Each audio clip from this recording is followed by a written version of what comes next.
आपली संस्कृती, आपले संस्कार सदा राहू दे आपल्या सोबत. भारताच्या महान ग्रंथांचे आणि काव्यांचे संपूर्ण संकलन सबस्क्राइब करा तिलक. स्वामींचे चरण धरण्यात पाप नसतं प्रभू. परंतु मी आपला स्वामी नाहीये. आपले स्वामी तर महाराज सुग्रीव आहेत. स्वामीचा मित्रही स्वामीच असतो प्रभू. म्हणून आपण माझे स्वामी आहात, वंदनीय आहात. आपण सेवकाला उठवून आपल्या हृदयाशी धरलत ही आपली महानता आहे.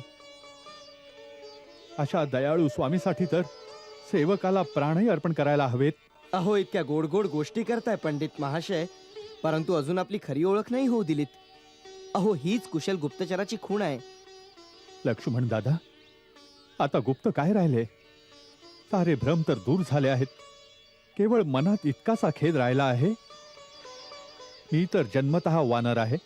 प्रभूंना ओळखण्यात उशीर झाला. पण श्रीराम तर सर्वज्ञ आहेत. त्यांनी आपल्या अनादी भक्त हनुमानाला ओळखण्यात इतका उशीर का केला? हनुमान? तू हनुमान आहेस? प्रभू आपल्या सेवकाला ओळखू नाही शकले. यात नक्कीच माझाच दोष असेल. दोष तुझा नाही हनुमान, तुझ्या विद्वत्तेचा आहे. इतक्या मोठमोठ्या संस्कृत मंत्रांनी तू आपल्या पांडित्याचा प्रभाव आमच्यावर पाडत होतास. आम्ही तर त्यानंच घाबरून गेलो होतो. तीच तर चूक झाली प्रभू. जिथं भक्ताने देवासमोर आपल्या ज्ञानाचं पांडित्याचं प्रदर्शन केलं, तिथेच प्रभू त्याच्यावर हसू लागतात की जा, आता तू आपल्या ज्ञानाद्वारे आमच्यापर्यंत पोच. भगवंत, या चुकीसाठी क्षमा करा प्रभू, क्षमा करा भगवंत.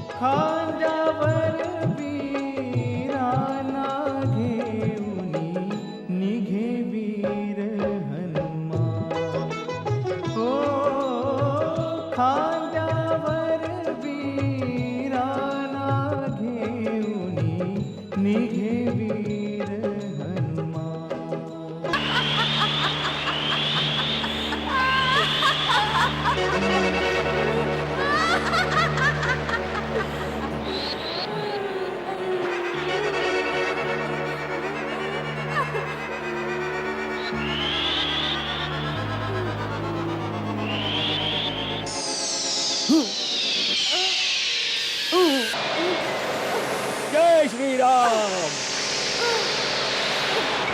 अरे वारे लंका, तू तर वाजवलास की डंका.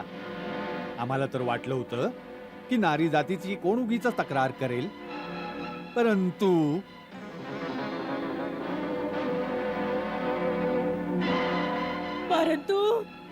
परंतु मुष्टिका परंतु. जय श्रीराम. हनुमानजी, हनुमानजी, हनुमानजी, हनुमानजी.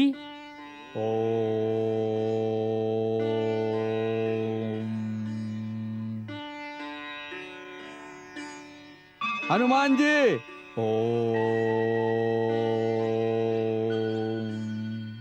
हनुमानजी.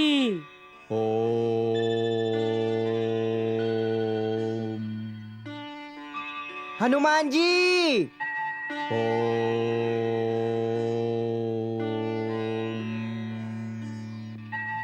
हनुमान. आपली साधना भंगली, त्यासाठी क्षमा करा हे महावीर. महाराज सुग्रीवांनी आपल्याला काही आवश्यक कामासाठी बोलावलं आहे. महाराज सुग्रीवांनी बोलवलं आहे? होय. आम्ही स्वतःच आलो आहोत. महाराज, प्रणाम महाराज. सुखी राहा. आपण का त्रास घेतलात? आपल्यावर एक महत्वाचं काम सोपवायचं आहे. उशीर केलात तर हानिकारक ठरेल. असं कोणतं काम येऊन पडलंय? हनुमंत, ऋषमुख पर्वताखाली तराईच्या वनात दोघे जण मनुष्य रूपात फिरतायत.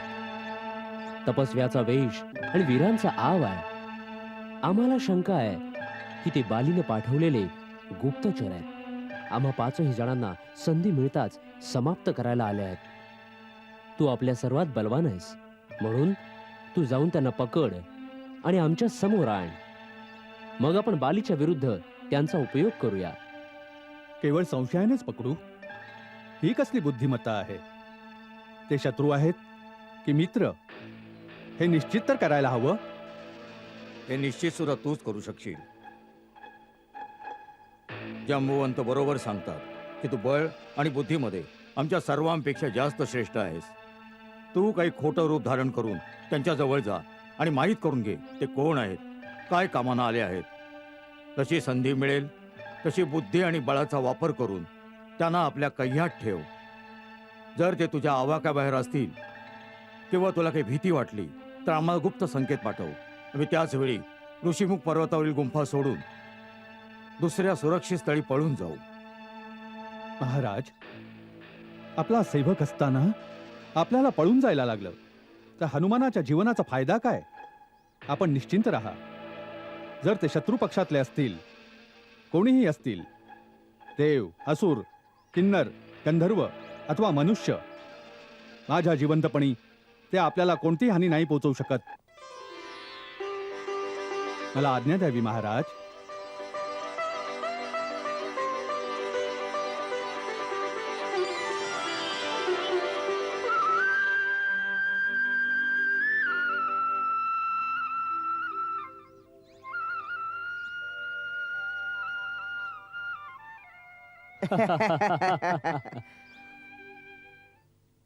दादा, मला असं वाटतं की हीच आहेत ती पर्वत शिखरे. परंतु पहिल्यांदा कशावर जावं? पुढला मार्ग तर खूप अवघड दिसतोय.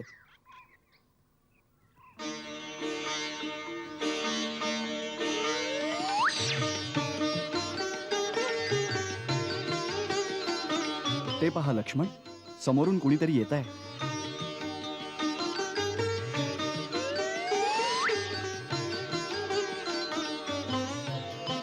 चेहऱ्यावरून तरी सज्जन मनुष्य वाटतोय. चल त्यांनाच मार्ग विचारू. दादा, मला तर हे कुणी वेदपाठी पंडितच वाटतायत. परंतु अशा दुर्गम निर्जन जागी हे काय कामाने आले असतील? थोड्या दक्षतेनेच बोला दादा. मला तर काही हे खरे वाटत नाहीयेत. वनात आल्यानंतर तू खूप शंकेखोर स्वभावाचा झालायस लक्ष्मण. अनुभवच काही असे आलेत ना दादा. पहा, ते पंडित महाशय आपल्याच दिशेने येत आहेत. प्रणाम महाशय. प्रणाम पंडित महाशय. कल्याण मस्तू, कल्याण मस्तू. आपण कुणी रस्ता चुकलेले प्रवासी वाटता आहात? हे ब्राह्मण देवता, आपले अनुमान अगदी सत्य आहे. आम्ही ऋषीमुख पर्वतावर जाण्याचा मार्ग शोधत आहोत. मम अनुमानम सत्यम अस्ति, मम अनुमानम सत्यम अस्ति. काय आपण आम्हाला सांगण्याची कृपा कराल की ऋषीमुख पर्वताच्या शिखरावर जाण्याचा मार्ग कोणता आहे? किं प्रयोजनम, किं प्रयोजनम. इमा नदी शुभजलाम शोभयन्तो तरस्विनो प्रभ्याम पर्वतेन्द्रो सवयूयौरन भाषित. श्रीमंतो रूप संपन्नो विषभ तेज विक्रमो. एवं मा परिभाषतम कस्मात् वै नाभिभाषितः. हे विद्याश्रेष्ठ, चतुराई सोबत शिष्टाचार युक्त आपल्या सुमधुर संस्कृत संभाषणाद्वारा आपण ज्या प्रकारे आमच्याबद्दल जाणण्यास उत्सुक झाला आहात, त्यांना आम्हीही विचारात पडलो आहोत की आपण वास्तवात तेच आहात जे दिसता आहात. अर्थात हेच की आमच्या छोट्याशा प्रश्नाचे उत्तर न देऊन केवळ आमचा हेतू जाणू इच्छिता. महापंडित, आपण आपल्या रस्त्याने जावं. जसे आम्ही इथवर पोचलो आहोत ना, तसेच ऋषीमुख पर्वताच्या शिखरापर्यंत पण पोचू. रोषम करोति दोषम. तरुण तपस्वी, राग सोडून फक्त एवढं सांगा, ऋषीमुख पर्वतावर कोणाकडे जायचे आहे? वर्ष निघून गेली, या रस्त्यावर कुणाचं आगमन नाही झालं.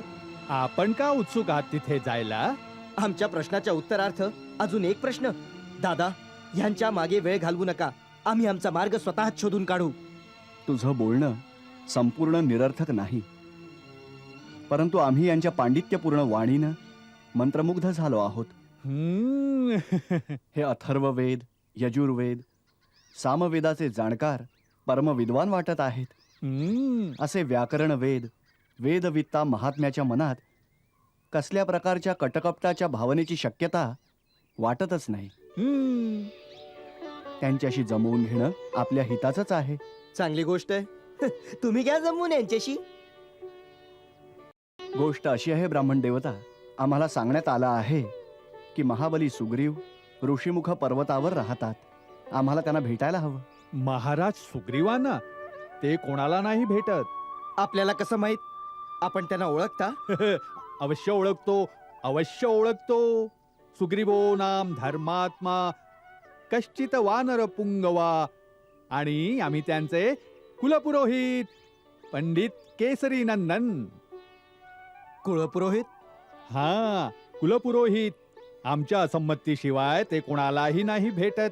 तर मग हे सांगा की ऋषीमुख पर्वताचा पत्ता कोणी दिलाय आपल्याला? माता शबरीनं. हं? मा तपस्विनी शबरी. हं? किम कारणम किम अभिप्रायम? दादा, या पंडित महाशयांना तर केवळ प्रश्नच विचारता येतात. माझा अंदाज आहे की या पंडित महाशयांचं नावच प्रश्नानंद महाराज आहे. प्रश्नांचं उत्तर द्यायला तर यांच्या गुरुने यांना शिकवलंच नाही. आणि आपण केवळ रागावण्यातच प्रवीण आहात. आणि आपण शांताकारम धीर गंभीर आहात. वीर मनुष्यो देवरूपिणो, कृपा करून आपली इच्छा प्रगट करा. गोष्ट अशी आहे विप्रवर, माता शबरीनं आम्हाला मार्गदर्शन केलं आहे. त्यांनी सांगितलं आहे की यावेळी महाराज सुग्रीवांना भेटणं आमच्यासाठी कल्याणकारी ठरेल. जर आपल्या कथनानुसार सुग्रीवजी भेटू शकणार नसतील तर आम्हाला त्यांचे मंत्री श्री हनुमानजींना भेटू द्यावं. आपले अनंत उपकार होतील. आपण हनुमानाला भेटणार? अवश्य. त्यांचं दर्शन जर झालं तर सुग्रीवजींना भेटण्याचा मार्गही सोपा होऊन जाईल. जर आपण आपला वास्तविक परिचय सांगितलात तर हनुमानाला आम्ही आत्ता बोलवतो, या क्षणी. घ्या, या क्षणी बोलावतो म्हणे. जणू हनुमान यांच्या पोथीत बंद आहेत. अवश्य. आपण आपला परिचय तर द्या. हनुमान मी टिचकी वाजवताच येईल. चांगली गोष्ट आहे. तर ऐका, आम्ही अयोध्येच्या महाप्रतापी राजा दशरथांचे पुत्र आहोत. आम्ही वानराज सुग्रीवांशी मित्रता करू इच्छितो. माझं नाव लक्ष्मण आहे आणि हे माझे ज्येष्ठ भाऊ श्री रामचंद्र आहेत. राम? श्री रामचंद्र?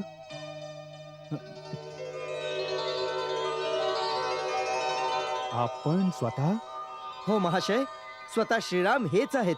आता वाजवा टिचकी, बोलवा हनुमानाला.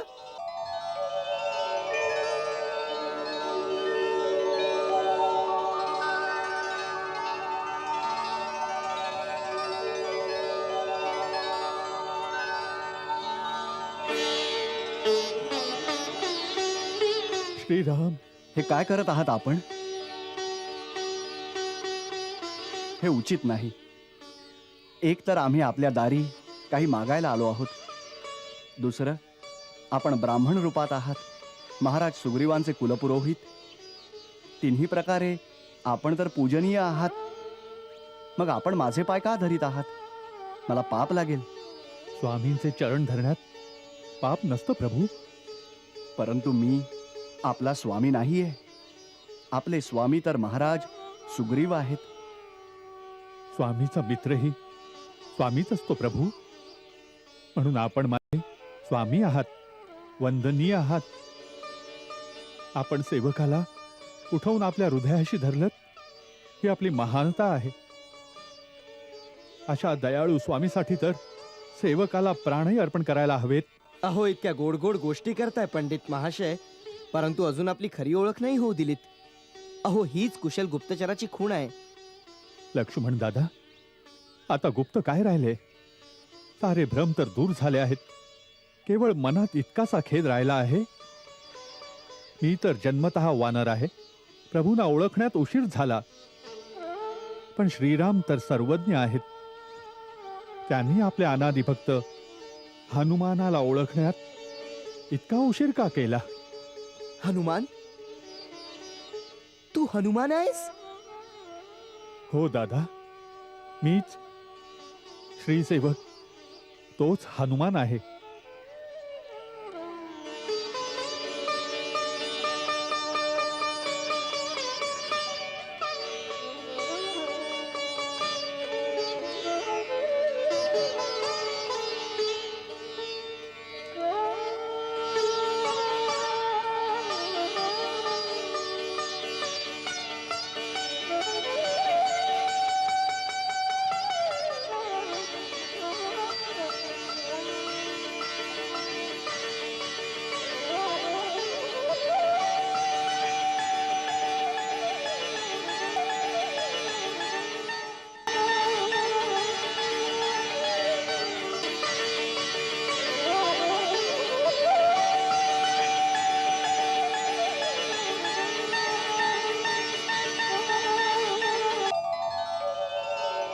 प्रभू आपल्या सेवकाला ओळखू नाही शकले यात नक्कीच माझाच दोष असेल. दोष तुझा नाही हनुमान, तुझ्या विद्वत्तेचा आहे. इतक्या मोठमोठ्या संस्कृत मंत्रांनी तू आपल्या पांडित्याचा प्रभाव आमच्यावर पाडत होतास. आम्ही तर त्यानंच घाबरून गेलो होतो. तीच तर चूक झाली प्रभू. जिथं भक्ताने देवासमोर आपल्या ज्ञानाचं पांडित्याचं प्रदर्शन केलं तिथेच प्रभू त्याच्यावर हसू लागतात की जा आता तू आपल्या ज्ञानाद्वारे आमच्यापर्यंत पोच. भगवंत या चुकीसाठी क्षमा करा प्रभू, क्षमा करा भगवंत.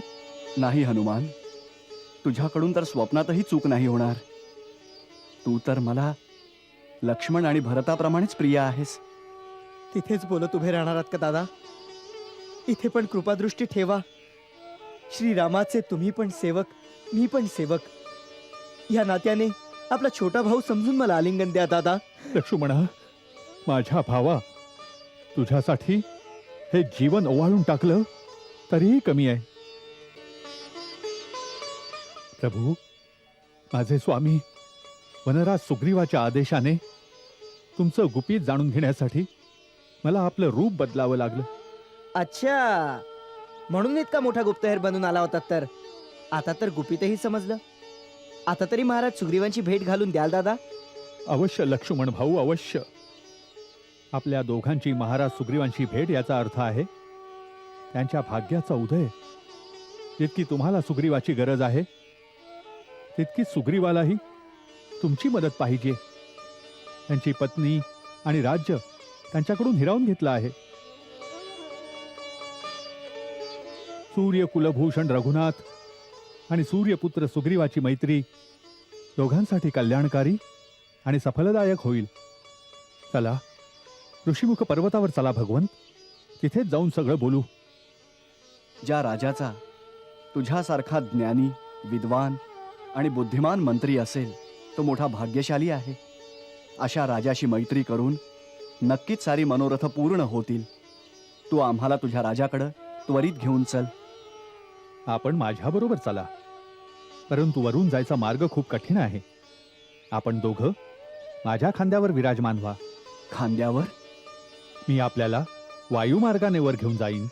परंतु तुम्ही आम्हा दोघांना आपल्या खांद्यावर कसं बसवाल? नाही नाही. लक्ष्मणा, आपण संकोच नका करू. आम्ही लोक आमच्या इच्छेने शरीर धारण करण्याची आणि गरिमा लगिमा आदी विद्या जाणतो. प्रभू,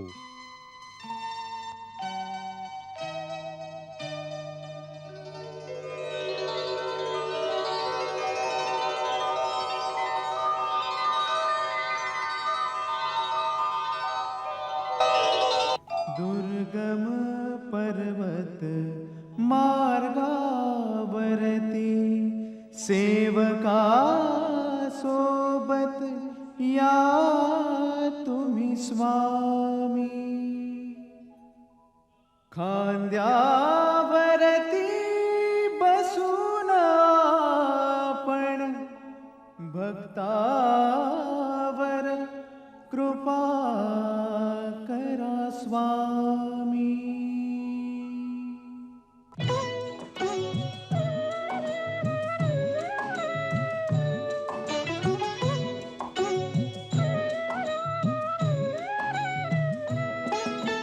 भक्त असे असती कुठे मिळती असे भगवान.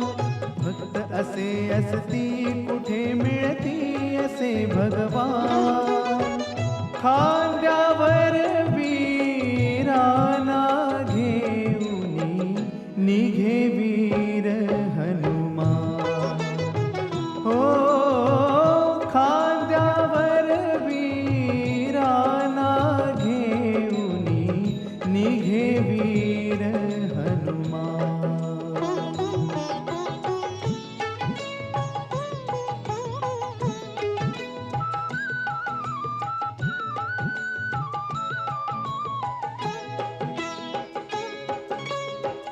राम पयोदधी मारुती हंसा अति प्रसन्न ऐकिली नाथ प्रशंसा. हंसा प्रतिदिन राहुन रामाचरणी राम श्रेष्ठ अनवानर रक्षे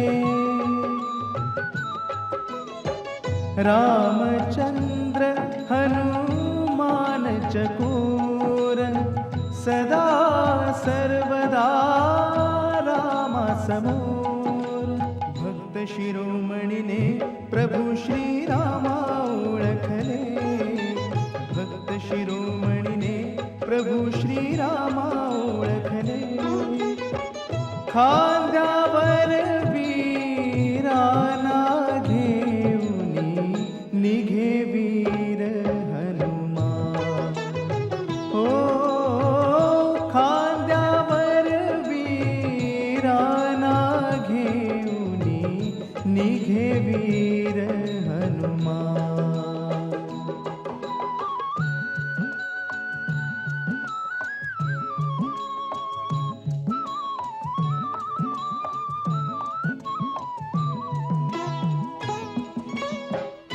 राम लक्ष्मण मारुती राया महामानव जणू अवनीवरया तिन्ही विरा एकत्र पाहुनी तिन्ही लोक अवतरले भुवनी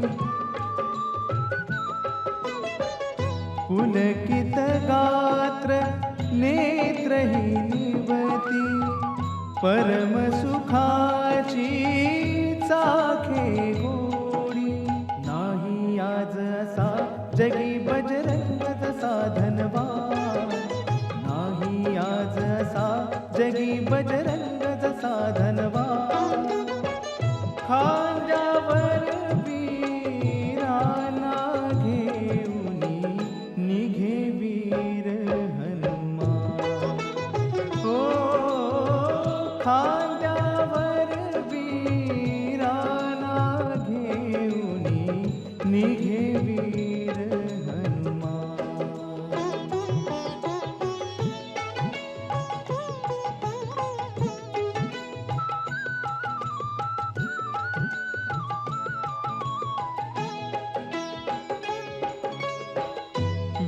विद्यावान गुणी अति चातुर राम कर्म करण्यासही आतुर निज तेजा तू साहिसी आणि तिन्ही लोक तव नामे कापती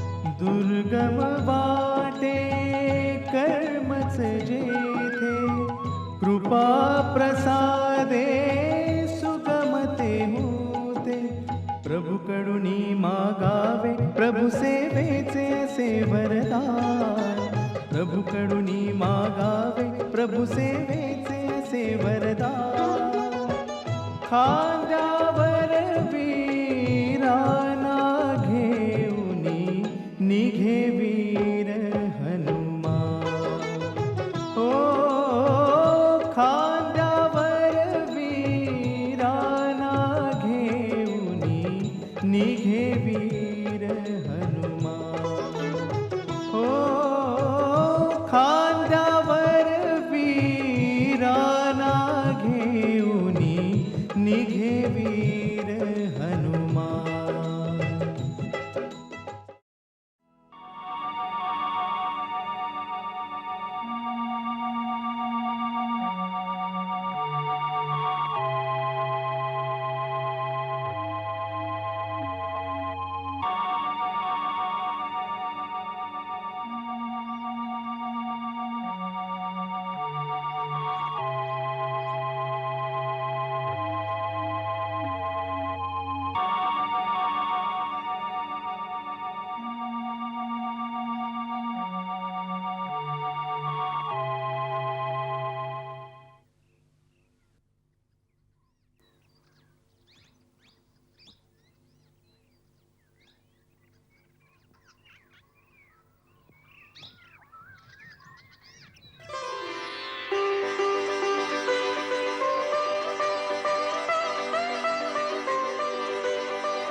जय श्रीराम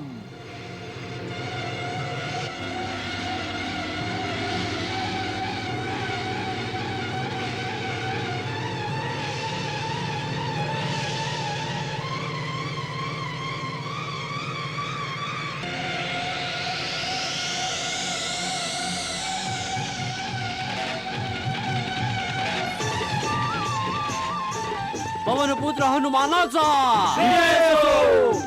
पवनपुत्र हनुमानाचा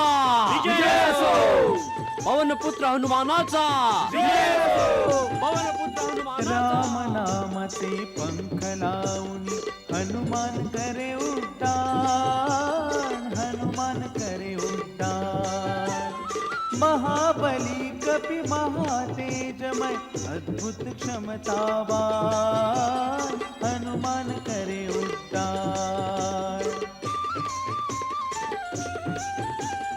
जय हनुमान ज्ञान गुण सागर, जय कपीस तिहु लोक उजागर. रामदूत अतुलित बल धामा, अंजनी पुत्र पवन सुत नामा.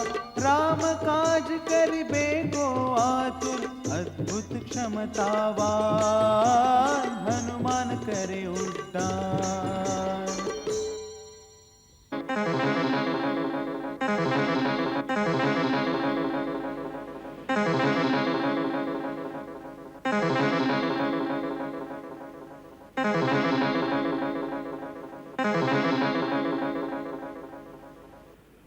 हा कोणता अडथळा समोर आला?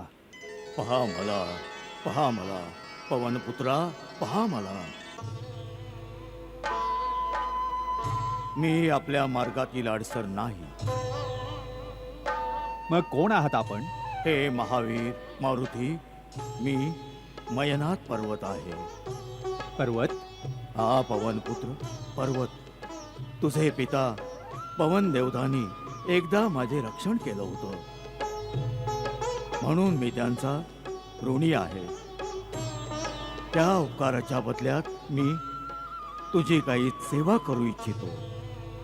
मला समुद्र देवतेनेही हीच आज्ञा दिली आहे, कारण त्यांच्यावर श्रीरामाचे पूर्वज महाराज सगरांचे उपकार आहेत आणि तू रामाच्या कामासाठी जात आहेस, म्हणून समुद्र देवानं मला आज्ञा दिली आहे मी तुला थोड्या वेळासाठी विश्रांती घ्यायला द्यावी. हे अंजनी, तू माझ्या शिखरावर थोडी विश्रांती घे, म्हणून मी समुद्राच्या गर्भातून प्रकट झालो आहे. हे आदरणीय मयनाथ, आपले आणि समुद्र देवतेचे शतशः धन्यवाद. परंतु श्रीरामाच्या कामासाठी मी जो जात आहे त्यासाठी विश्रांती पाप आहे. म्हणूनच मी आपल्या आतिथ्याचा स्वीकार नाही करू शकत. आपण माझा प्रणाम स्वीकार करावा.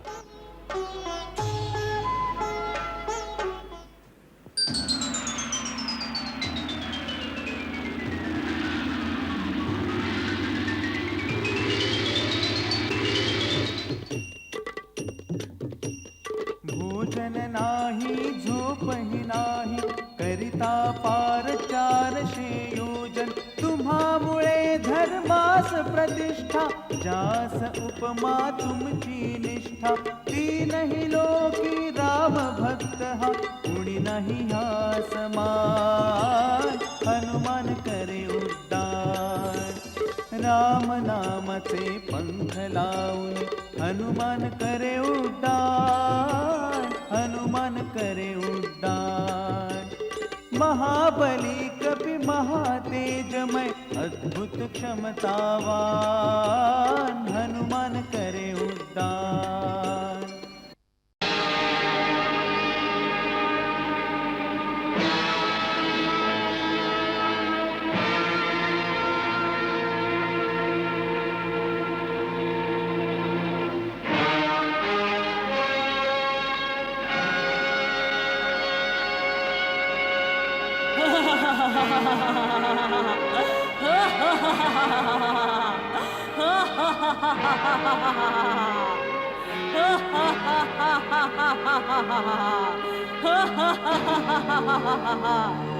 माझा मार्ग रोखणारी तू कोण आहेस? मी सुरसा आहे. तुला काय हवंय? भोजन. आज देवतांनी तुला माझा आहार म्हणून पाठवला आहे. मी तुला खाऊन तृप्त होऊ इच्छिते. परंतु मी तुझा आहार नाही आहे. माझे स्वामी प्रभू श्रीरामाच्या कामासाठी जात आहे. तुझा माझ्यावर काही अधिकार नाहीये.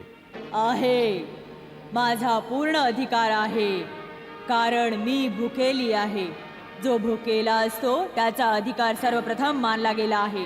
हाच धर्म आहे. म्हणूनच जर तू माझी भूक नाही शमवलीस तर ते धर्माविरुद्ध होईल. हा, जर तुला वाटलं तर कोणी दुसऱ्या जीवास माझं भोजन बनव, जसं महाराज शिबीने केलं होतं. अशा प्रकारे भुकेल्यास भोजन देण्याचा धर्मही निभवला जाईल आणि तुझे प्राणही वाचतील. परंतु माता, आपले प्राण वाचवण्यासाठी कोणा दुसऱ्याचा जीव घेणे धर्म नाही, पाप आहे. त्यापेक्षा तर हेच चांगलं आहे की मी तुमचा आहार बनावं. केवढी धर्मयुक्त गोष्ट केलीस तू. आता ये माझ्या तोंडामध्ये. परंतु माता, यावेळी माझा प्रथम धर्म आहे आपले स्वामी प्रभू श्रीरामांचे काम करणे. म्हणून प्रथम लंकेला जाऊन सीता मातेचा शोध घेईन. त्यांना शोधून श्रीरामप्रभूंचा संदेश त्यांना देईन. मग सीता मातेचा निरोप श्रीरामप्रभूंपर्यंत पोचवीन. एवढं काम संपन्न झाल्यानंतरच मी स्वतः तुझा आहार बनण्यासाठी इथे पोहोचीन. या गोष्टीचे मी तुला वचन देतो. म्हणून माते, यावेळी मला जाऊ दे. उशीर नको करू. माझा मार्ग सोडून दे. मी तुझ्या या खोट्या वचनांना नाही मानणार. मला ब्रह्माचं वरदान आहे की ज्या मार्गात मी उभी राहीन तिथे कोणीही मला ओलांडून पुढे नाही जाऊ शकत. म्हणून तुला माझ्या तोंडामध्ये यावंच लागेल. तिथून जर निघून जाऊ शकलास तर पाहिलं जाईल.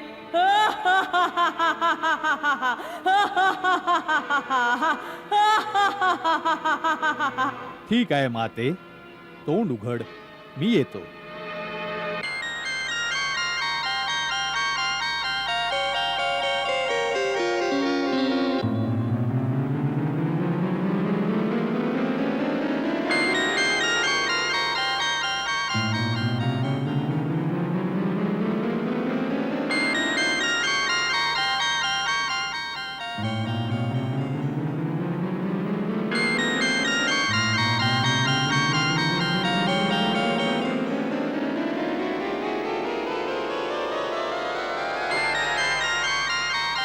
पहा माते, मी ब्रह्माचं वरदान खोटं नाही ठरू दिलं. तुझ्या मुखामध्ये शिरून निघून आलो. तुझे शतशत कल्याण हो पुत्रा. मी वास्तवात नागमाता आहे. मला देवतांनी तुझा पराक्रम आणि विवेकाची परीक्षा घेण्यासाठी पाठवलं होतं. तू त्या परीक्षेत उत्तीर्ण झालास. जा वत्सा, तुझी सर्व कार्य सिद्धीस जातील. ज्याच्याकडे हिम्मत, समज, बुद्धी आणि पराक्रम हे 4 गुण असतील त्याचे यश सदैव निश्चित आहे. तुझ्या मार्फत श्रीरामांची सर्व कार्ये सिद्धीस जातील. धन्य माते.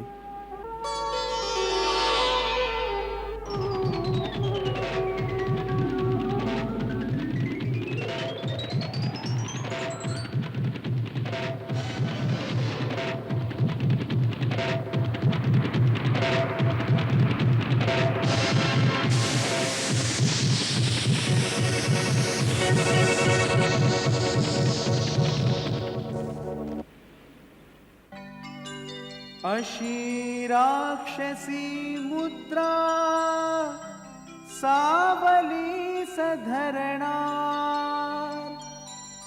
उडत्याची छाया धरे उडणारा बंदीवान.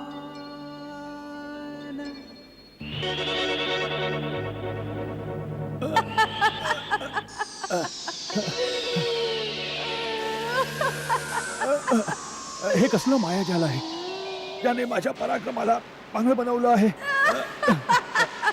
माझ्या तीव्र गतीला रोखून धरणारी ही शक्ती कोण आहे?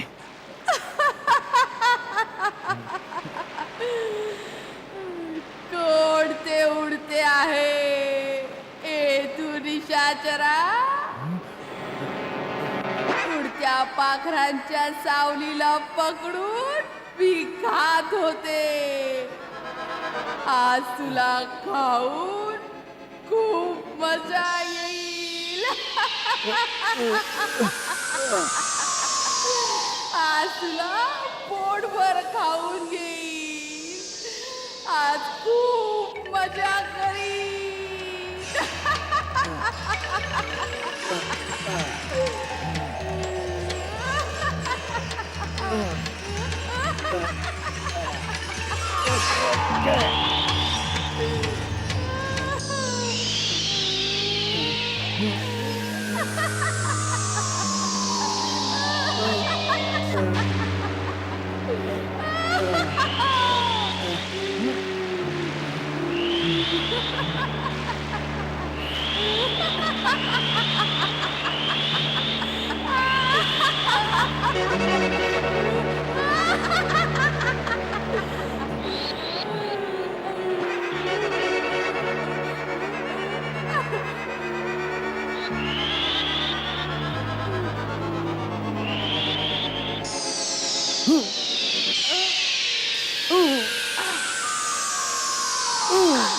जय श्रीराम,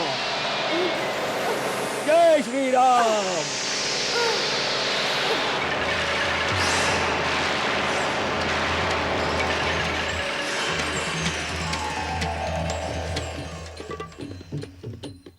ज्यावर होई रामाची छाया, कोण जाई त्याला पकडाया, कोण जाई त्याला पकडाया.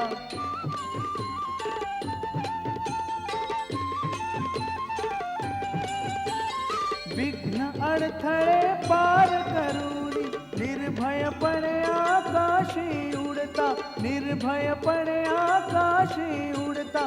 लंका नगरी सांज समय खडकती हो हनुमान, खडकती हो हनुमान. लंका नगरी सांज समय खडकती हो हनुमान, खडकती हो.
अरे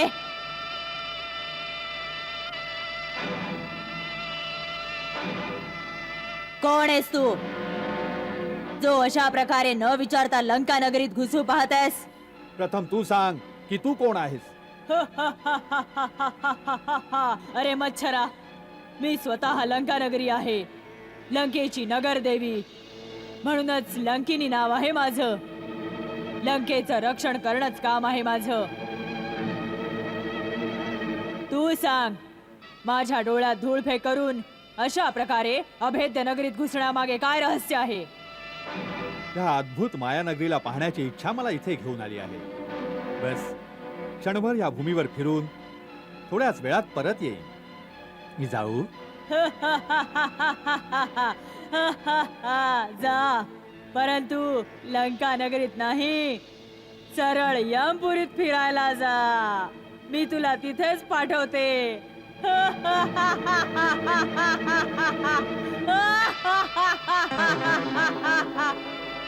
अरे अरे वा रे लंका, तू तर वाजवलास की डंका. आम्हाला तर वाटलं होतं की नारी जातीची कोण उगीच तक्रार करेल, परंतु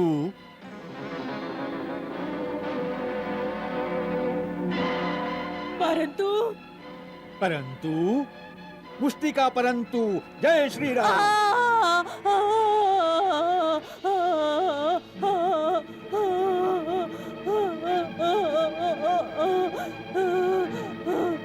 क्षमा करा. एका हातच मी अर्धमेली झाले, दुसऱ्यात यमपुरीला जाईन. मी आपल्याला ओळखलं, भविष्याला जाणलं. काय जाणलंस? जेव्हा ब्रह्माने लंकेश रावणाला वरदान दिलं होतं, ब्रह्माने माझ्यावर पण लंकेच्या रक्षणाचा भार सोपवला होता. जेव्हा मी विचारलं की माझ्या सेवेचा काळ किती आहे, तेव्हा ब्रह्माने सांगितलं की जेव्हा तू एका वानराच्या आघाताने पराभूत होऊन असहाय्य होशील, तेव्हा तू समज की आता राक्षस राज्याचा असुरांसहित नाश निश्चित आहे. लंकेच्या विनाशाची वेळ येऊन ठेपली. ब्रह्माची भविष्यवाणी सत्य होताना दिसतेय. या विधिलिखिताला कोणी टाळू शकणार नाही. वानर श्रेष्ठ, आपण जा आणि स्वेच्छेनुसार आपलं काम सिद्ध करा. मनाप्रमाणे फळ मिळेल. आता माझ्या सेवेची वेळ पूर्ण झाली, मी परत जातीये. ब्रह्मदेवाय नमः. ब्रह्मदेवाय नमः. जय श्रीराम.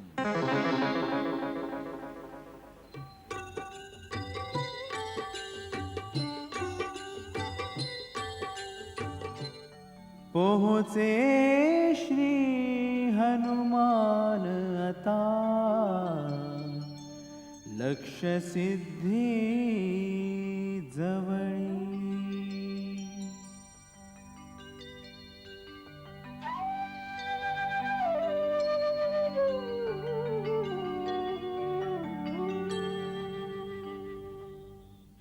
मत दुर्बल संतप्त मनी धरी रामाचा ध्यास.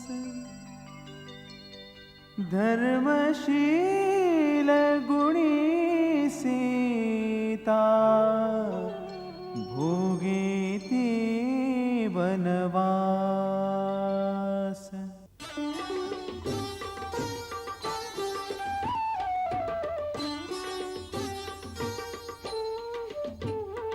चारित्र ही सत्वशील, पावित्र ही शोभते.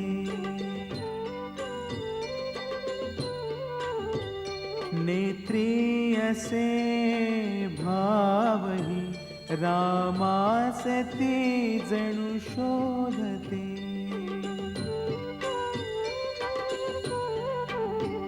मृतप्राय पण नच प्राण निघती, राम प्रभुच्या मोहाने. कपि भक्ति अन सीता सती, लंकेत होती सोबती.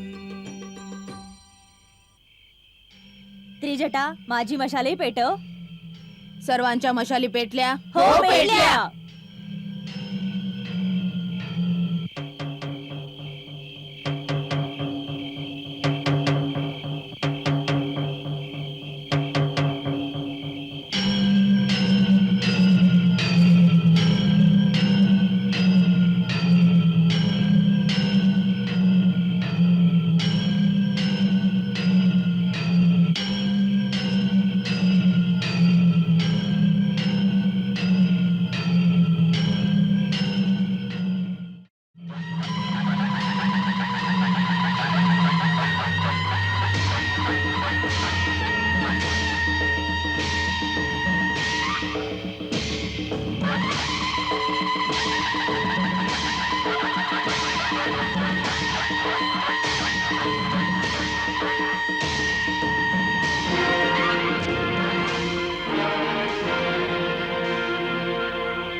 हे सर्वांग सुंदरी, आम्हाला पाहून तू भयभीत का होतेस? आम्ही तर तुझ्यावर प्रेम करतो. हे अनुपम सौंदर्य ब्रह्मदेवाने केवळ तुला प्रदान केलं आहे. तुझ्या पश्चात असं रूप त्यांनी कोणा दुसऱ्या स्त्रीला नाही दिलं. अशा रूप सौंदर्यवान स्वामिनीचं अशा प्रकारे जमिनीवर झोपणं, निरंतर चिंता करत राहणं, मळके कपडे घालणं, अनेक अनेक दिवस उपवास करणं, हे सर्व तुला शोभा नाही देत. तुझ्यासाठी तर आमच्या महालात दिव्य अलंकार, हिरे, मोती, माणिक, रेशमी वस्त्र, जगातील सर्वोत्तम भोजन, बहुमोल पेय पदार्थ, अर्थात जगातली सर्व सुख हात जोडून तुझ्या सेवेसाठी उभी आहेत. तू तिथं आलीस तर राणी मंदोदरी आणि आमच्या सहस्त्र स्त्रिया दासी बनवून तुझी सेवा करतील.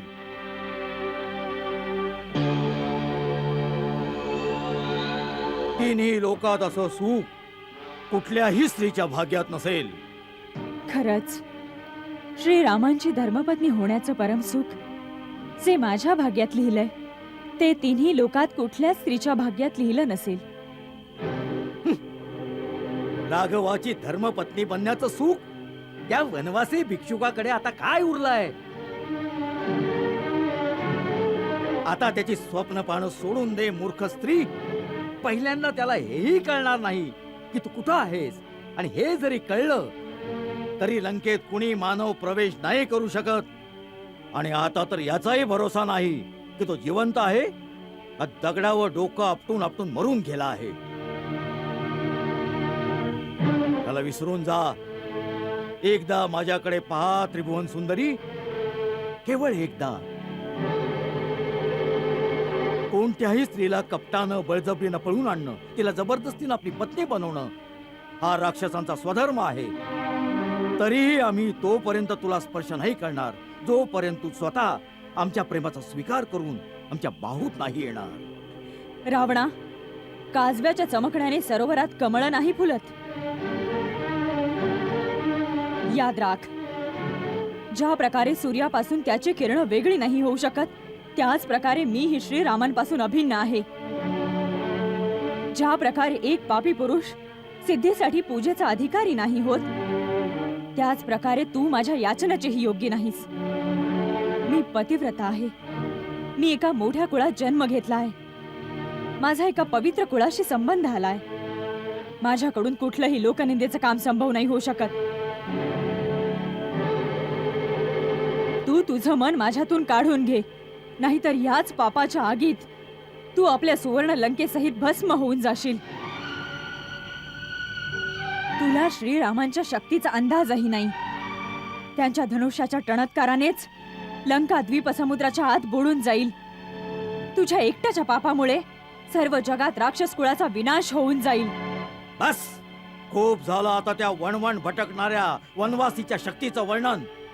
सीते, आम्ही प्रेमामुळं तुझ्याशी गोड बोलतो. याचमुळे आम्हाला मृदू समजून तू आमच्या शक्तीला नाही ओळखलंस. भुवई नुसती उंचावली तरी सूर्य चंद्र भीतीनं आपापल्या जागेवर थरथरत उभे राहतात. आमची गर्जना ऐकून हिमालय डगमगू लागतो. समुद्र, आकाश, पाताळात राहणारे समस्त देव, दानव, यक्ष, गंधर्व, किन्नर, नाग, असुर, इतकंच काय नवग्रह सुद्धा आमच्या आदेशाच्या प्रतीक्षेत हात जोडून उभे राहतात. जर असाच आपल्या शौर्याचा गर्व होता तर त्या दिवशी कपटाने माझे पती आणि दिराला आश्रमापासून दूर पाठवण्याचं कारस्थान रचलं नसतंस, आणि त्यांच्या निघून जाण्यानंतर माझं अपहरण केलं नसतंस. जर ते त्यावेळी तिथेच असते तर त्याच वेळी या दुष्कर्माचं फळ तुला मिळालं असतं, आणि ह्या पृथ्वीवरून तुझ्यासारख्या पाप्यांचं ओझं कमी झालं असतं. तुला माहित होतं की युद्धात त्यांच्या बरोबर जिंकणं असंभव होतं. जसा एक कुत्रा 2 वाघांच्या समोर यायला घाबरतो, त्याच प्रकारे तू पण ते असताना आमच्या कुटीत पाऊल नाही टाकू शकलास. सीते, तू जे अपमानास्पद शब्द बोललीस याची एकच शिक्षा आहे. आपल्या या चंद्रहास खटकानं तुझं शीर कापावं. मृत्यूपासून तुला एकच गोष्ट वाचवू शकते. आपल्या इच्छेनं आम्हाला शरण ये. आणि तुलाही एकच गोष्ट वाचवू शकते पापी. अजूनही श्रीराम प्रभूंना शरण जा. ते खूप शरणागत वत्सल आहेत. शरण येणाऱ्याचे सगळे दोष क्षमा करून टाकतात. मला भक्ती आणि आदराने माझ्या प्रभूंकडे पोहोचव, नाहीतर या लंकेतील सर्व गोष्टींचा विनाश होईल. तुझ्या राक्षस कुळाचा समूळ विनाश होऊन जाईल. या नगरीत केवळ पिशाच आणि भूत राहतील. सीते, आपल्या मृत्यूला आवाहन करू नकोस. जर मला मृत्यू आला तर माझी सर्व दुःख संपतील. हे चंद्रहास खडक, जर तू भगवान शिवांचं वरदान आहेस तर तुला त्याच भगवंताची शपथ आहे, या पाप्यापासून माझे रक्षण कर. माझं शीर कापून माझा पतिव्रतेचा धर्म वाचव, ज्याने भगवान शंकरांनाही कळेल की अशा कोणा कुपात्र, जनावराप्रमाणे कामुक आणि पापी पुरुषाला शक्ती देण्याचे काय परिणाम होतात. ठीक आहे, तर घे. नाथ, आपल्यासारखे महान योद्धा, तिन्ही लोकांचे स्वामी आणि अशा शक्तिमान राजाचं एका असहाय्य आणि अबला स्त्रीवर अस्त्र उगारणं शोभा नाही देत. आपण तर समस्त वेदांचे जाणकार आणि परमज्ञानी आहात. आपण जाणता की नीती देखील स्त्री हत्येस अधर्म मानते. जरी हिने काही आवेशात येऊन आपल्याला काही अपशब्द बोलले असतील तर आपण तिला क्षमा करून टाका, कारण यातच आपला सन्मान आहे. शिवाय यावेळी ती तुमची अतिथी आहे, त्या रीतीनेही आपण तिला इतका कठोर दंड नाही देता कामा. ठीक आहे, आम्ही तुला 2 महिन्याचा अवधी देतो. लक्षात ठेव, या 2 महिन्याच्या आत तू मला आपला पती स्वीकार नाही केलास तर आमचे राक्षस तुझ्या शरीराचे तुकडे तुकडे करून टाकतील. तुम्ही सर्व मिळून असा उपाय करा की सीता लवकरच आम्हाला वश होईल. प्रतिकूल किंवा अनुकूल व्यवहारानं साम दाम दंड भेद सर्व काही पद्धतीचा वापर करून सीतेला सरळ करा, अन्यथा तुम्हा सगळ्यांचं जीवन समाप्त करून टाकी.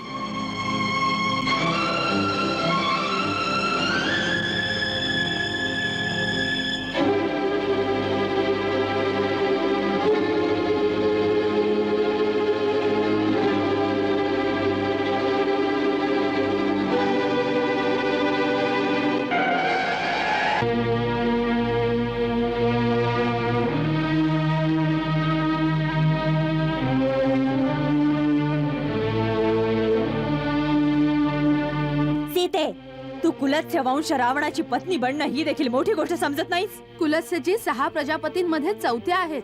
ब्रह्मदेवांचे मानसपुत्र आहेत. कुलस्यांचे मानसपुत्र महर्षी विश्वा तेही प्रजापतींच्या समान आहेत. महाराज रावण त्यांचेच पुत्र आहेत. तुला राक्षसराज रावणाची पत्नी व्हायलाच हवं.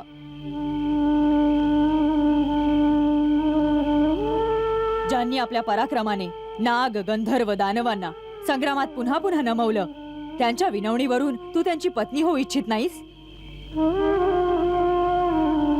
विशालाक्षी, ज्यांच्या भयाने सूर्य आपली उष्णता सोडून देतो, वारा बंद होतो, वृक्ष फुलांची वृष्टी करतात, पर्वतांवरून पाणी वाहू लागतं, मेघ ज्यांच्या इच्छेवरूनच जलवृष्टी करतात, त्या राजराजेश्वरांची पत्नी होण्याचा विचार का नाही करत? माझं म्हणणं ऐक, नाहीतर तू जिवंत नाही राहू शकणार. तुम्ही सगळ्या मिळून रीतीविरुद्ध गोष्टी सांगत आहात, ज्या माझ्या मनात क्षणभरही टिकत नाहीत. तुम्ही सगळ्या मिळून मला खाऊन टाका, तरीही मी तुमचं म्हणणं ऐकणार नाही. जे माझे पती आहेत ते साधे आहेत अथवा राज्यहीन आहेत, ते माझ्यासाठी पूजनीय आहेत. माझं हे मन सदैव त्यांच्या बरोबर राहील. ही राक्षसराज रावणाला पती रूपात स्वीकारणं योग्य नाहीच आहे. सीता, तू महामूर्ख आहेस. आम्ही दया आल्याने तुझ्या अनुचित गोष्टी ऐकल्या. समुद्राच्या या बाजूस कोणी येऊ शकत नाही. तू रावणाच्या घरात कैद आहेस. आम्ही तुझ्यावर पहारा देतोय. तुझं भलं यातच आहे की आमचं म्हणणं ऐकून घे. निरर्थक वादविवादाचा काय फायदा? हिला मारून कापून आपसात बरोबर वाटून घेऊ. मारा मला, कापा मला, मला आगीत जाळून टाका. रावण तर काय, मी त्याच्या सावलीलाही स्पर्श करू शकत नाही. सीते, आम्ही सर्व राक्षसींनी मिळून तुला खाऊन टाकू. मला मारायचंच असेल तर कृपा करा की मला लवकरात लवकर मारून टाका. आता हे दुःख मला नाही सहन होत. मी तुम्हा सगळ्यांच्या पाया पडते. आमच्या पाया काय पडते भागिनी? महाराज रावणांचे पाय धर. त्याने तुझा उद्धार होऊन बाजूला व्हा. तुम्ही सगळ्या या बिचारीला का सतावत आहात? हा, आम्ही लंकेश्वराच्या दासी आहोत. त्यांच्या आज्ञेचं पालन करत आहोत. आम्हाला भीती कसली? त्या महान काळाचं जो या समयी आपले भयानक मुख उघडून लंका आणि वंशातील समस्त राक्षसांना आपले भोजन बनवण्यासाठी आगेकूच करीत आहे. काल रात्री स्वप्नात मी प्रत्यक्ष पाहिलं की लंकेच्या विनाशाची वेळ आता निकट आली आहे आणि हेही पाहिलं की सुवर्ण नगरीचा विध्वंस कसा होईल. तोच वाचेल जो सीतेला शरण येईल. श्रीरामाचे बाण केवळ त्यांनाच जिवंत ठेवतील ज्यांना सीता आपल्या चरणांच्या पाशी घेईल. माझं स्वप्न पहाटेचं स्वप्न आहे. नक्की सत्य होईल. असं काय स्वप्न पाहिलं स्त्री जटा? आज मी स्वप्नात पाहिलंय श्री रामचंद्र आकाशात चालणाऱ्या हस्तिदंती पालखीतून, ज्याला 1000 घोडे जुंपले आहेत, श्वेत वस्त्र धारण करून लक्ष्मणासहित आले आहेत. मग मी पाहिलं की श्रीराम, लक्ष्मण आणि सीतासहित सूर्यासमान दैदिप्यमान पुष्पक विमानात चढून उत्तर दिशेला निघून गेले आहेत. रावण मुंडन करून तेलात भिजलेले लाल कपडे घालून तेल पीत पीत गाढवावर स्वार होऊन दक्षिण दिशेकडे जात आहेत. मग मी पाहिलं आपलं शिर झुकून गाढवावरून खाली पडले. याच वेळी लाल कपडे नेसलेली एक काळी स्त्री केसांमध्ये गुंतवून त्यांची मान अडकवून दक्षिण दिशेकडे खेचत नेत आहे. हीच दशा महाबली कुंभकर्ण आणि रावणाच्या सर्व पुत्रांची पाहिली. केवळ विभीषणालाच पांढऱ्या छत्रात पाहिलं. या रमणीय लंकेचे आतले आणि बाहेरचे दरवाजे तुटले आहेत. हत्ती, रथ, घोडे इत्यादी समुद्रात बुडून गेले आहेत. राखेने भरलेल्या लंकेत रमणीय राक्षसिणी वेड्यासारख्या आक्रोश करत आहेत.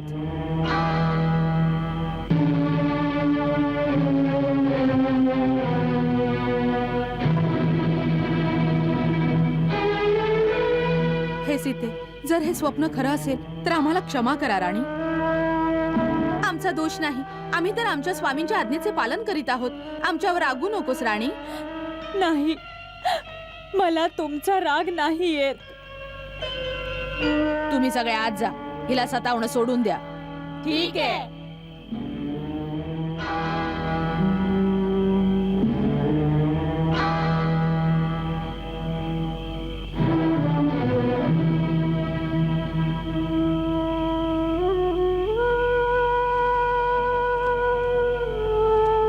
यांच्यावर रागू नकोस मुली.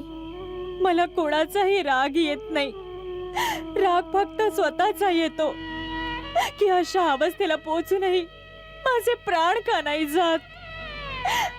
नक्कीच माझ्यात काही दोष असेल की पतीपासून दूर असून सुद्धा मी जिवंत आहे. हे मृत्यूच्या देवते, आम्ही सर्व तुझी मुलं आहोत. आम्हा सर्वांना एक ना एक दिवस तू आपल्या कुशीत घेतेस. हे माते, माझ्यावर उपकार कर. मला आजच आपल्या कुशीमध्ये घे. माझं जगणं असह्य झालंय. मला या त्रासापासून मुक्ती दे. विपत्तीच्या वेळी मृत्यूला बोलू नये. हे भेकड लोकांचे काम आहे. मृत्यू तर माता असते. तिच्या कुशीत नक्कीच शांती मिळेल. मृत्यूने शांती नाही मिळत मुली. मनाची तडफड तर सोबतच जाईल. मग शांती कुठली? जर खरी शांती हवी असेल तर भगवान शंकराला शरण जा. त्यांची प्रार्थना कर. ते दुःख नाही संपवणार, दुःखाचं कारणच संपवून टाकतील, ज्यातून दुःखच नाही होणार. भोळ्या शंकराची प्रार्थना कर. स्वतः तुझे राम इथे येतील. कसे येतील ते माते? कोण त्यांना सांगेल की मी कुठे आहे? मला खात्री आहे की जर त्यांना कळलं असतं की मी इथे आहे तर आतापर्यंत तर लंकेचा सर्वनाश झाला असता. त्यांच्या पराक्रमासमोर तिन्ही लोकातील कोणी टिकत नाही. परंतु त्यांना कोण सांगणार? मला कोणी असं दृष्टीच नाही पडत जो माझ्या रघुवीरांपर्यंत एवढा संदेश पोचवेल की त्यांची वैदेही त्यांच्या श्रीचरणांपासून दूर राक्षसांच्या बेटावर आक्रोश करतीये. जिला निराशेच्या वादळामध्येही आशेची एक ज्योत दिसतीये जी कधीही विझू शकते.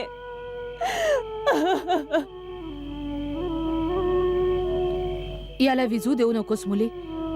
विपत्तीच्या वेळीच ईश्वरावरील विश्वासाची परीक्षा असते. भोलेनाथाचा काही भरवसा नाही. कोणत्याही क्षणी अचानक जीवनधारा निराशेतून आशेकडे वळू शकते. कोण जाणे त्यांना कळलंही असेल आणि श्रीरामांचा संदेश घेऊन कोणी येतही असेल तुझ्याकडे. माते, अशा सुखद स्वप्नांमुळे अश्रू तर नाही थांबत ना. अश्रू येऊ देत, पण हाही विश्वास ठेव की स्वप्न खरं ठरायला वेळ लागत नाही. आता थोडा आराम कर. आज घाबरून राक्षसिणी दूर निघून गेल्या आहेत. थोडी शांतपणे झोप घे. मी पहाटे अवश्य येईन.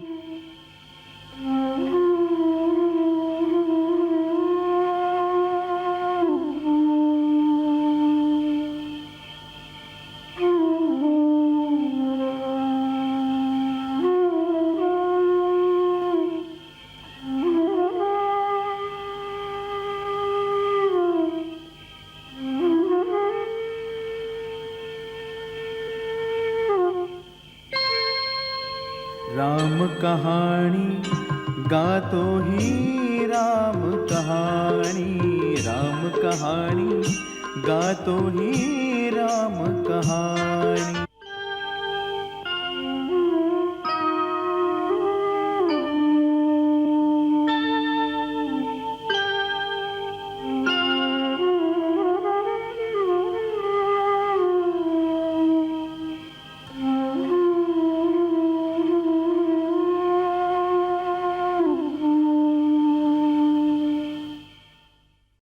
राम कहानी गातो ही राम कहानी, राम कहानी गातो ही राम कहानी. सांगता ऐकता,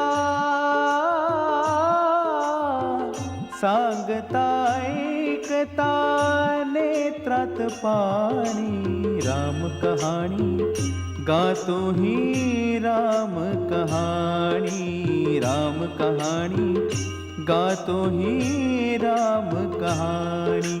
श्रीराम जय राम जय जय राम, श्रीराम जय राम जय जय राम.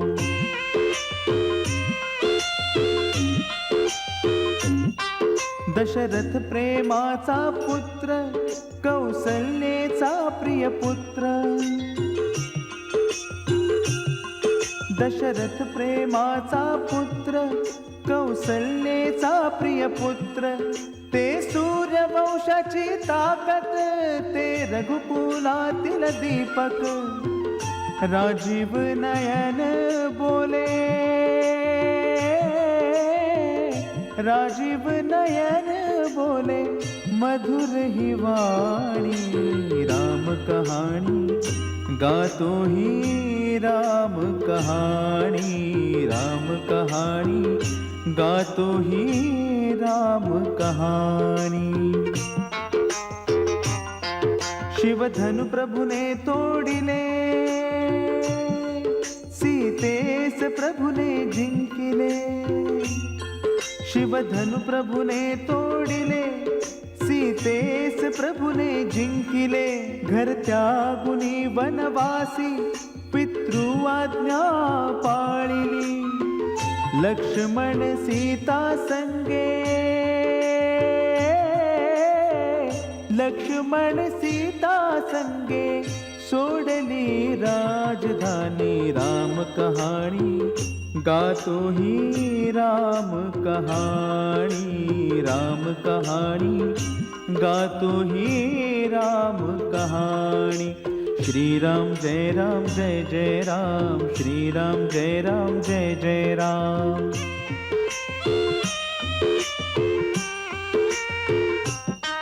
खलवेश साधूचा करुणी, भिक्षेचा आग्रह करुणी. खलवेश साधूचा करुणी, भिक्षेचा आग्रह करुणी. त्या पतिव्रता सीतेला बळजबरीने त्याने पळविले. अति दुःखी होई हो, अति दुःखी होई रघुवराची राणी. राम कहाणी गातो ही राम कहाणी, राम कहाणी गातो ही राम कहाणी. श्रीरामाचा मी दूत, श्रीरामाचा मी भक्त, श्रीरामाचा मी दूत, श्रीरामाचा मी भक्त. सीतामाई करता राम संदेशा देतो, आणि हाती माझ्या,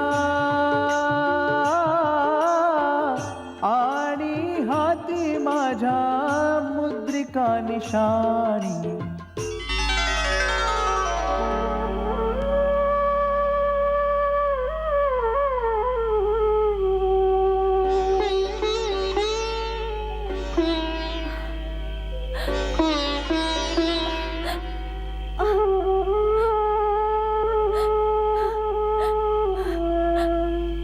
ही तर माझ्या स्वामींची खूण आहे. इथे खरंच कुणी आहे का? बंधू, जे माझ्या प्रभूंची कथा मला ऐकवित होते, माझ्या समोर प्रकट का नाही होत? आपण दिसणाऱ्या व न दिसणाऱ्या योनीतील प्राणी आहात.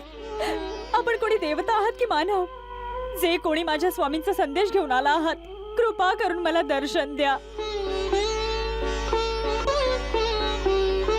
माते, मी श्रीरामांचा संदेश घेऊन आलो आहे.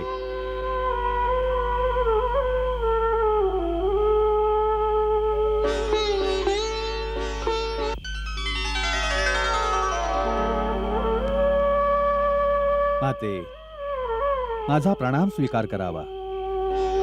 मी पवनपुत्र हनुमान, श्री रामप्रभूंचा एक सेवक आहे. मला वाटलं होतं की माझ्या स्वामींचा कोणी दूत आलाय, परंतु तुम्ही मायावी लोक खोटी नाटी रूप घेऊन मला फसवत आहात. माझ्यावर दया करा, मला एकटीला सोडा. मला आणखी त्रास नका देऊ.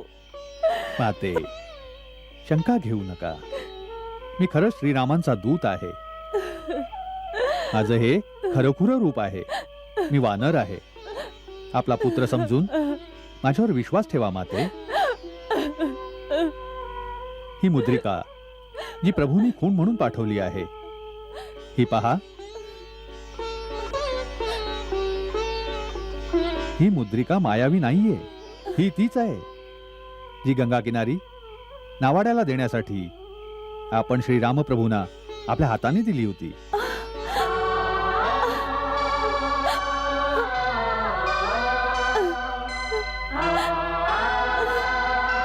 आपला विश्वास बसण्यासाठी मी अजून एक गुप्त गोष्ट सांगतो, जी मी स्वतः श्रीरामांच्या मुखातून ऐकली आहे. आपण रावणाच्या विमानातून जाताना आपले काही अलंकार साडीच्या पदरात बांधून एका पर्वतावर फेकले होते ना? तेच अलंकार ऋषीमुख पर्वतावर बसलेल्या वानर नरेश सुग्रीव आणि त्यांच्या मंत्र्यांसमोर पडले. जेव्हा महाराज सुग्रीव आणि श्रीरामांची मैत्री झाली, तेव्हा सुग्रीवने तेच अलंकार प्रभूंना दाखवले.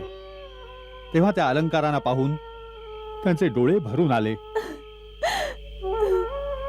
आणि साडीच्या पदराला पाहून तर ते पिळवटून गेले आणि त्याला धरून म्हणाले, जेव्हा मी झोपी जायचो तेव्हा सीता ह्याच पदराने मला वारा घालायची.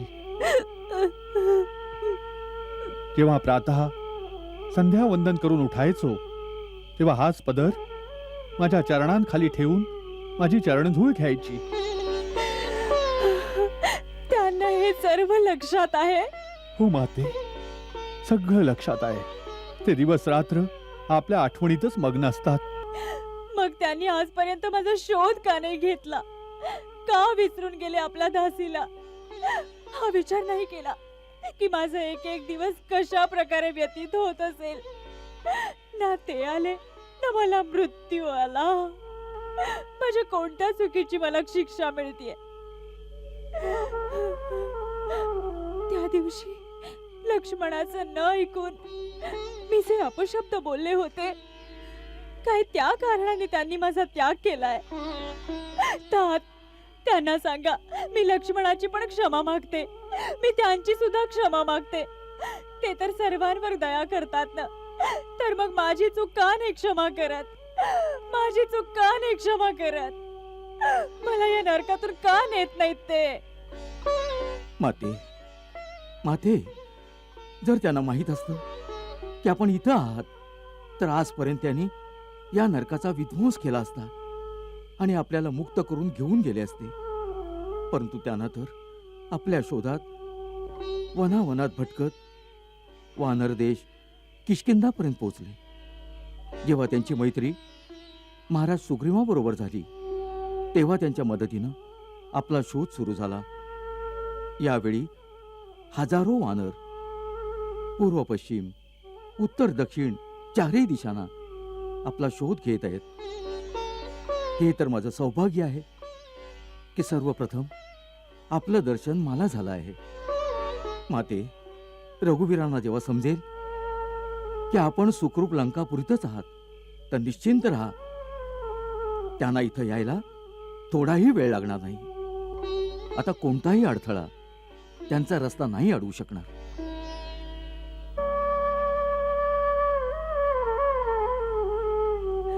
मला तर अजूनही विश्वास नाही वाटत की माझ्या स्वामींचा संदेश घेऊन कोणीतरी खरोखरच माझ्याकडे आलाय. मला भीती वाटतेय की माझे डोळे उघडतील आणि मला समजेल की मी एक स्वप्न बघत होते.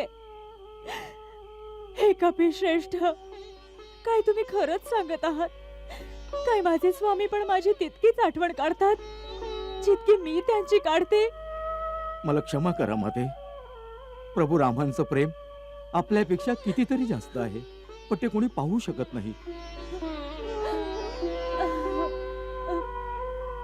आपण एखाद्या राक्षसिणीला आपल्या मनातली गोष्ट सांगू शकता, पण प्रभूंची विवशता बघा. ते तर आपल्या मनातली गोष्ट कोणाला सांगू पण शकत नाहीत.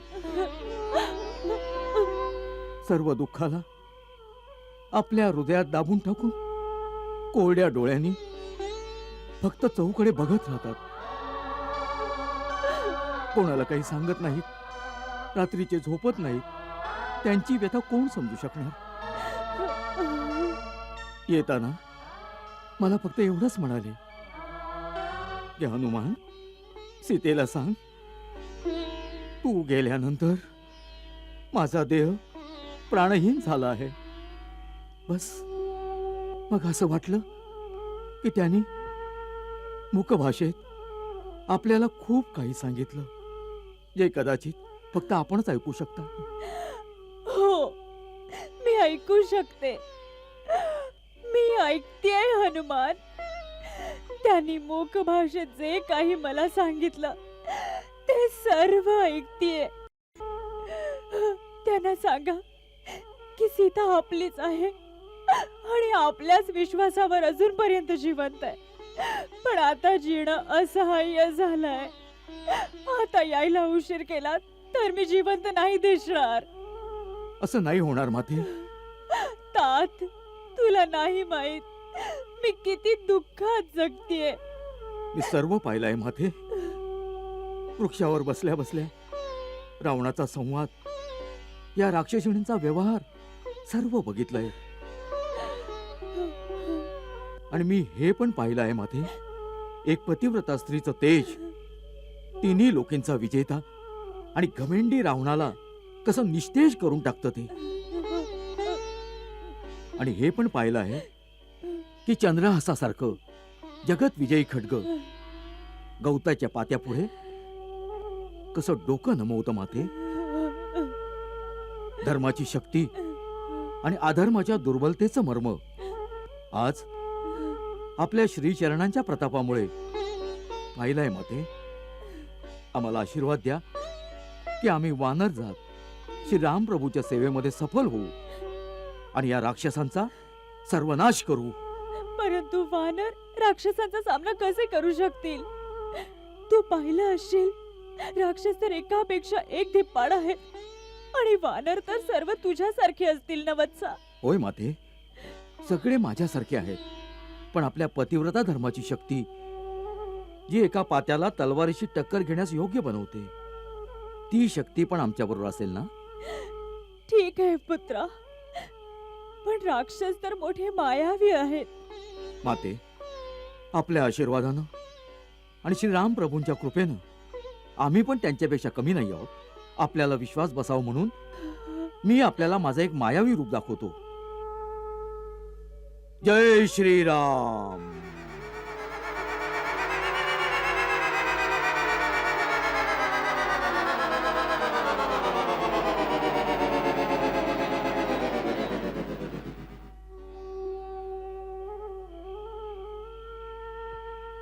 बघ माते, महाराज सुग्रीवांच्या सैन्यामध्ये माझ्यापेक्षा सुद्धा बलवान योद्धे आहेत. आपण विश्वास ठेवा, आम्ही त्यांच्यापेक्षा कमी नाही. माझा तुझ्यावर विश्वास बसलाय वत्सा. तू आता आपल्या खऱ्या रूपात ये. जय श्रीराम.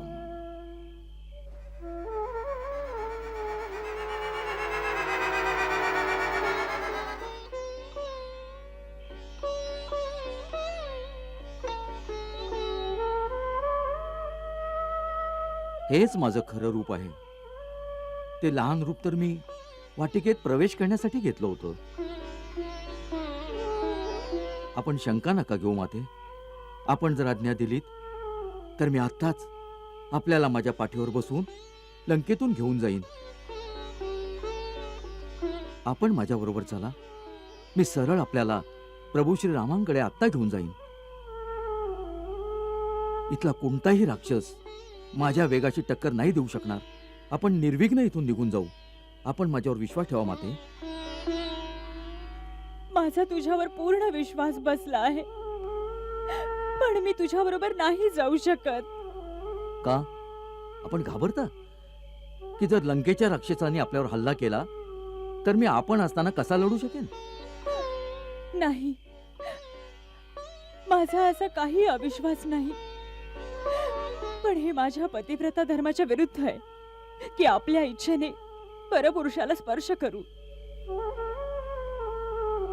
रावणाने जेव्हा मला उचलून आणलं तेव्हा ती माझी विवशता होती पुत्रा. पण स्वेच्छेने असं करणं मर्यादेच्या विरुद्ध आहे. दुसरं, मला असं वाटतं की रावणाला मारून मला मुक्ती देण्याचं यश श्री रघुवीरांना मिळावं, ज्यामुळे त्यांचा गौरव तिन्ही लोकात वाढेल.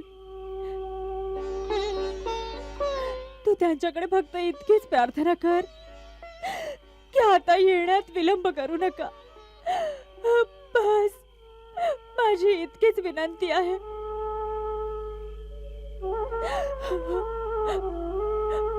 आता तू जा.